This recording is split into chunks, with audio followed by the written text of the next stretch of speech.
What is going on, Colts Nation? Welcome back to another episode of Bring the Juice. Your guys, Cody and Derek, back for another one, guys. Well, there's been some stuff going on, guys, with the Indianapolis Colts here on a Sunday that we want to talk about, give you guys a few updates here for the Indianapolis Colts, because there's a few things to talk about that we're going to discuss today. So the first thing, Derek, that we got to probably talk about is the Indianapolis Colts have now made 9 roster moves here, trying to get down to the final 53-man roster. So as follows, these were the players who were either released or waived. So we'll start with the release guys. Tyree Cleveland, Ronnie Harrison Jr., Derek Rivers, and Greg Ward. Waived players, Clay Fields, Spencer Schrader, Caden Slovis, Derek Silqua, and Mike Smith Jr. So, Derek, right off the top, I think the two, biggest surprise definitely was Ronnie Harrison Jr. being released. I mean, nobody really saw that coming because, we felt like the Colts saw Ronnie Harrison in some sort of good light, when it came to their safety room. And obviously, Derek, with, the questions at safety, especially on the depth at safety, this was definitely a surprising move for the Indianapolis Colts. What was your thought there? And was there any other players outside of Ronnie Harrison that you were a bit surprised the Colts decided to release or waive? No, I don't think there was really any surprises here for me outside of the Ronnie Harrison thing. Because like you said, we don't have a lot of depth right there at that spot right now. I would imagine the Colts are probably looking at seeing if there's any other safeties that get waived that they could potentially bring in that might be better options. I'm not entirely sure right now. But yeah, outside of Ronnie Harrison being released, that was the only real surprise that got me through all those early parts. Yeah, I would hope the Colts would bring back a player like Spencer Schrader on their practice squad just because of kind of the uncertainty a little bit. And maybe we view it as more of an uncertainty than the Colts do, but I probably would sleep a little bit better at night, especially considering how he looked in the preseason. To keep a guy like Spencer Schrader around, I would not mind that at all. Caden Slovis, not really a surprise there overall. Really didn't see a lot of Greg Ward either. He just recently got signed and then got released, which is kind of interesting there.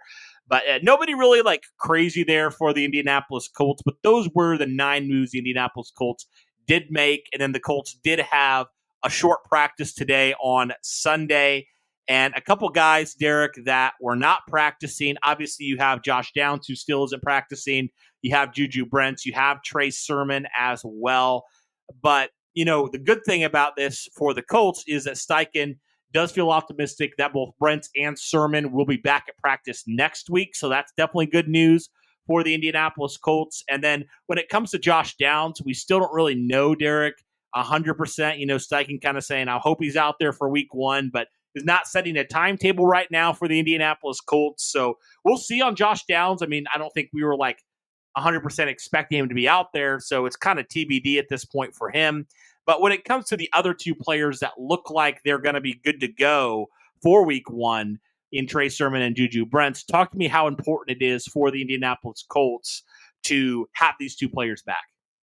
Yeah, I mean, of course, missing Juju Brents for any significant time right now is going to be a huge deal. But yeah, I mean, him expecting to be back next week will be great. Like I said, I think that they made it common knowledge that if there was a game tomorrow, they'd probably be able to have him out there. They're just obviously waiting for a chance to allow him to get fully healed on the nose before anything else happens. So no big issue there. And of course, with Trey Sermon coming back as well, that's huge for the running back depth room. I mean, we have good depth at the running back position already, but having Trey Sermon to back up Jonathan Taylor, I don't think it's really big right now because Jonathan Taylor, there's no wear and tear on the body. So, it's not as important right now as it would be at the end of the season when Trey Sermon would probably be getting a few more touches to kind of help with the workload of Jonathan Taylor. But right now, it's definitely good to see both of those guys coming back here within the next week or so and getting back out there and ready for the season. Absolutely. There was a couple more things, nothing really huge here, but Ryan Kelly was kind of talking about the offensive line a little bit. Ryan Kelly had said this is the most talented offensive line has been since he's been with the Colts, which is definitely a big statement to make. He praised a guy like Dalton Tucker, who we obviously know had a really strong preseason, Derek. He's going to kind of be right in the middle of roster cuts, and we'll see if the Colts keep him or not, but definitely high praise for your Pro Bowl center to highlight a guy like Dalton Tucker. So maybe that does help his chances a little bit and kind of tells you how the Colts feel about him in their offensive line room. He compared him to, if you remember, back in 2018, Matt Slauson in terms of toughness, right? And we know Matt Slauson, for what he did for the Colts, wasn't like fantastic. He was obviously a little bit older at that point. He came in kind of the back end of his career, but I mean, that's definitely high praise from a player like Ryan Kelly, who doesn't just talk about players like that all the time. That's a pretty big comparison to, point out Dalton Tucker specifically to talk about him. So what were your thoughts on just Kelly's statements on the room and on Dalton Tucker as well? Well, when Kelly speaks about something, then it ends up, being heard, because Ryan Kelly is, he's not always the most vocal guy, but when he does speak, people listen to it. Obviously, he's part of the NFLPA, so a lot of people, his words carry a lot of weight. And if Ryan Kelly's out there mentioning this undrafted free agent is crossing the radar enough that your all pro center is telling people like this guy's been legit, this guy's been really good, it kind of wholly points to the part that I was talking about in another video we had, where I was like, that's why I feel like Dalton Tucker should be in here, because not only has he been good enough to be able to play, I feel like he's been better than good enough. I think he's been good to the point where he's proven deserves to stay on this roster at least for a little while. So nevertheless, really awesome to see Ryan Kelly giving Dalton Tucker his fair share of the compliments.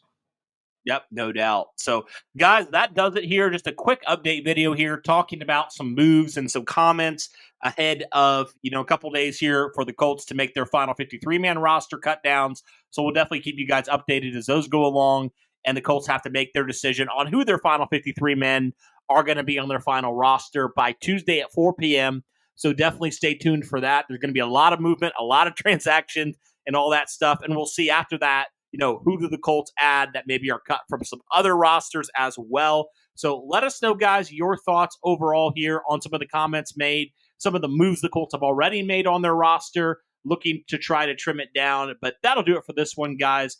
Thank you so much for tuning in. We greatly appreciate it. Be sure to smash that like button, hit subscribe, turn on the notification bell, all that good stuff. But that'll do it for this one, guys. Thanks so much. And as always, go Colts.